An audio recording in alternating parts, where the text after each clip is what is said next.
औज़ुबिल्लाहिमिनश्शैतानिर्रजीम बिस्मिल्लाहिर्रहमानिर्रहीम।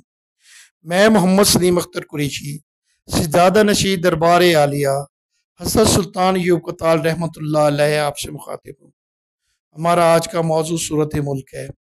यह सूरत एक मक्की सूरत है। इसका शुमार नंबर 67 है और ये 29वें पारे में मौजूद है। इसकी कुल आयात की तादाद 30 है।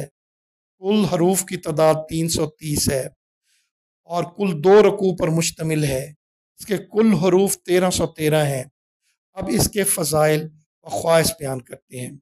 जनाब रिसालत माब सल्लल्लाहु अलैहि वसल्लम ने फरमाया कि ये सूरत अजाब को रोकने वाली और अजाब से निजात दिलाने वाली है।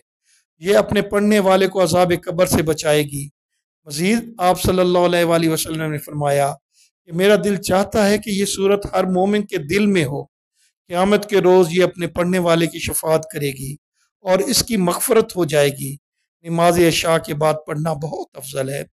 किसी महरूम की मग़फ़रत के लिए बाद नमाज ज़ुहर 11 बार तक पढ़ कर दुआ करें तो इंशाअल्लाह तबारक व तआला अल्लाह तबारक व तआला उस मरहूम की मग़फ़रत फरमा देंगे और उसका अज़ाब टल जाएगा।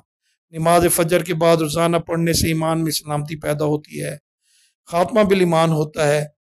और अगर कोई शख्स रोज़ाना 41 बार इसको पढ़े तो वो साहिब कश्फ बन जाता है। अगर बच्चे को नज़र लग जाए तो इस सूरत को पढ़कर पानी पर दम करें और ये पानी बच्चे को पिला दें।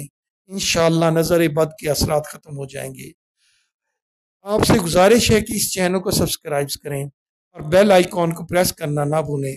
अल्लाह तबारक व तआला आपको दारैन की सआदतें अता फरमाए और खुश व खुर्रम रखे।